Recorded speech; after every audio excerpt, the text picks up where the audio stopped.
नगर निगम के चुनावों को लेकर वार्डबंदी को बहुत जरूरी समझा गया और जिसके चलते 24 जो गांव हैं उनको शामिल किया गया। लेकिन जो सेंसस का कार्यक्रम शुरू किया गया पिछले दिसंबर से लेकर और मार्च 22 तक, तो उसमें किस तरह की जो भ्रांतियां आई हैं सामने, या जो जिस कंपनी को दिया गया या जिस तरह की भी भ्रांतियां या चूक जो हुई है उसकी जानकारी हासिल राम सिंह यादव जी को कैसे हुई, और जिससे यानी कि जो कमेटी बनी थी पूरी इस सेंसस की और वार्डबंदी को लेकर, उसके सलाहकार रहे रवि सिंगला जी, जो कि सीनियर टाउन प्लानर एमसीएफ से रिटायर्ड है। उनकी भी हमने जानकारी ली, उनसे भी बातचीत की है, उनका भी हमने जो व्यूज है वो लिए हैं, और राम सिंह यादव जी से भी पता करते हैं कि वो तो सहमत नहीं है। आप क्या कहना चाहेंगे? तो ये जानकारी आपको कहाँ से मिली? जो त्रुटियां आप बयान कर रहे हैं, हम ग्राउंड जीरो पर भी गए थे, तो कहाँ से जानकारी लिया? सर, सबसे पहले तो मैंने इसको आरटीआई के माध्यम से जानकारी प्राप्त की। इनसे आरटीआई के माध्यम से सूत्र अपने कागज मांगे, तो उन्होंने उसमें मेरे को कुछ कागज इन्हें दिए। जिसके बाद मैंने फिर दोबारा उसके अंदर देख के कुछ चीजें देखी, तो दोबारा मैंने आरटीआई लगाई, जिसमें आरटीआई में दोबारा इन्होंने कागज दिए। फिर मैंने उसके बाद फिर एक और आरटीआई लगाई, जिसके अंदर जो मुझे इन्होंने कागज दिए, और जब मैंने तीनों कागजों का अवलोकन किया तो आरटीआई के माध्यम से जो दिए गए कागज थे उनमें ही अलग अलग थे। जो जानकारियां दी गई थी उनमें ही सब बदलाव था। ये लगा लीजिए कि जो पहले बताया गया कि हमने फाइनल नोटिफिकेशन के बाद जो कुछ चेंजेस किए उससे पहले, और चेंजेस के बाद जो जनसंख्या बाढ़ की दिखाई गई, जहां पे 24 गलियों को जोड़ दिया गया, तो पॉपुलेशन बढ़नी चाहिए थी, वो पॉपुलेशन 5-6 हजार मुझे घटी हुई दिखाई दी गई जो आरटीआई में दिया। उसके बाद जब तीसरा रिकॉर्ड मैंने प्राप्त किया तो उसके अंदर कुछ और था।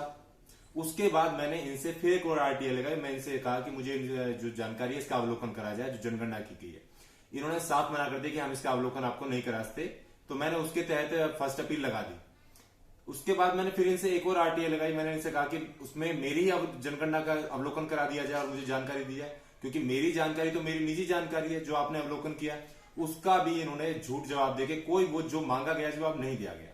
उसके बाद मैंने अपने सूत्रों से जानकारी निकाली, और अपने सूत्रों से जब जानकारी निकाली तो ये तथ्य सामने आए कि इस कंपनी द्वारा सबसे पहली बात तो जो कागज ही लगाए गए हैं अपने टेंडर लेने के लिए, वही दस्तावेज फर्जी निकले। नहीं, वो जो जानकारी आप कह रहे हैं अपने सूत्रों से जो जानकारी है उसकी पुष्टि कौन करेगा? वो सूत्र ही अपने आप में कितने पुख्ता सूत्र हैं, और आपको क्यों जानकारी जो दी गई उनके द्वारा? ये सवाल ये है सर। अगर एमसीएफ ने मना किया आपको कि नहीं देते, या 2-3 आपने आरटीआई लगाई, एक जो कमेटी बनी थी जो कि जिसके जो चेयरमैन तो डीसी थे जितेंद्र यादव जी, हाँ जी, उनके अंतर्गत और भी जो साथी 8-10 सदस्य और भी थे, हाँ जी, तो उन्होंने 100 से ज्यादा, वो कह रहे हैं जो बकौल रवि सिंगला जी, उन्होंने कहा कि 100 से ज्यादा ऑब्जेक्शन आई थी जो उसमें, तो उसमें आपके भी शामिल थे। हाँ जी। तो उस वक्त तो आपने कुछ इस तरह से नहीं कहा, क्या वजह है कि आप? सर, यही बात मेरे को इन्होंने, जब मैंने निगम सचिव द्वारा जो मेरे को रिपोर्ट दी गई, जो माननीय डीसी साहब ने जांच के ऑर्डर किए थे, उसके अंदर भी उन्होंने यही बात की, जिसके लिए मैंने वापस डीसी साहब के पास अपनी शिकायत भेज दी है कि जिस दिन हमसे 3 सदस्य कमेटी के सामने सुनवाई हुई थी, उस समय हमसे जो शिकायतें मांगी गई थी वो वार्डबंदी के प्रारूप के ऊपर मांगी गई थी।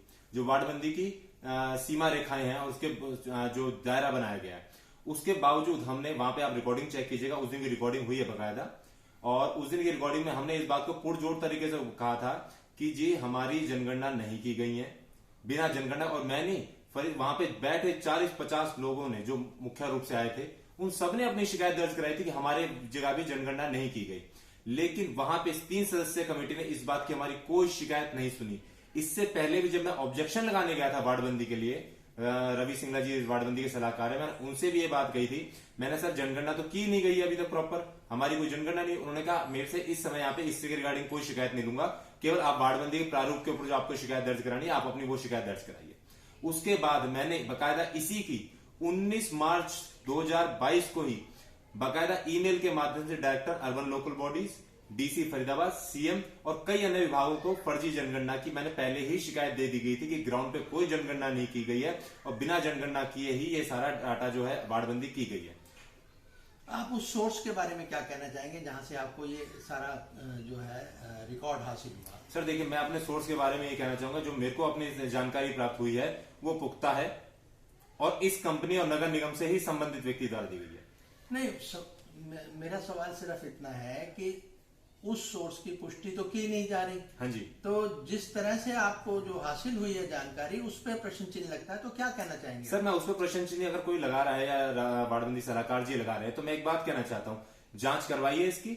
जांच मैं अपने सोर्स ले आता हूँ, आप अपने सोर्स ले, जो आपके पास जानकारी वो ले। अगर मेरी जानकारी गलत निकलती है तो उसमें ठीक है, लेकिन मेरे पास तथ्य वो भी तो है जो वार्डबंदी में आपने आरटीआई के माध्यम से मेरे को दिए, जहां पे ब्लॉक पे मैंने आपको ये दिखाया कि यहाँ पे तो कोई रहता ही नहीं है और वहां पे उस ब्लॉक में पॉपुलेशन दिखाई गई है।